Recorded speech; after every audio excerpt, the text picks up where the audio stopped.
Hey everyone, welcome to Digit.in, and turns out the Huawei P20 Pro is finally making its way to India. Now every time a smartphone manufacturer makes tall claims about their camera performance, I'm the first one to be skeptical, of course being a photographer.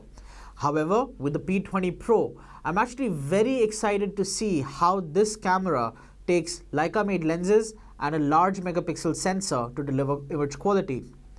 However, the camera is not the only thing that's different about the smartphone. There's also the coloring and the finishing treatment that makes the phone stand out from everything else that's out there in the market right now. So of course, I'm very excited to have this phone in our test lab, and I thought that I would share some impressions of mine with you all today. Once the phone is set up and ready, you're greeted with a super saturated display. So the first thing I did was to tweak the display settings to tone it to a more natural color.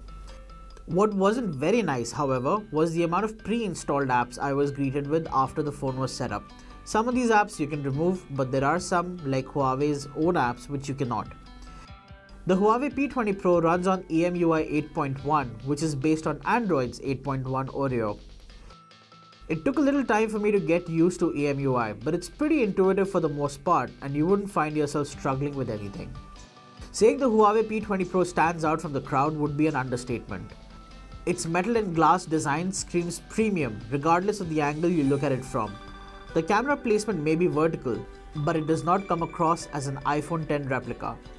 The phone comes in 4 colors, the most unique being the twilight finish, which has a dual tone effect. Ours is the midnight blue color, which looks pretty damn incredible all by itself. The phone is made of glass, which Huawei calls toughened 3D glass, with a metal frame. The Huawei and Leica branding are etched in horizontal on the edges of the smartphone. Probably the nicest thing about the phone is the fact that despite being made of glass, it's not slippery at all. In fact, the finishing on the glass offers nice friction against the skin so that accidental drops during one-handed use are minimized. Not a big fan of how many fingerprints the finishing attracts though.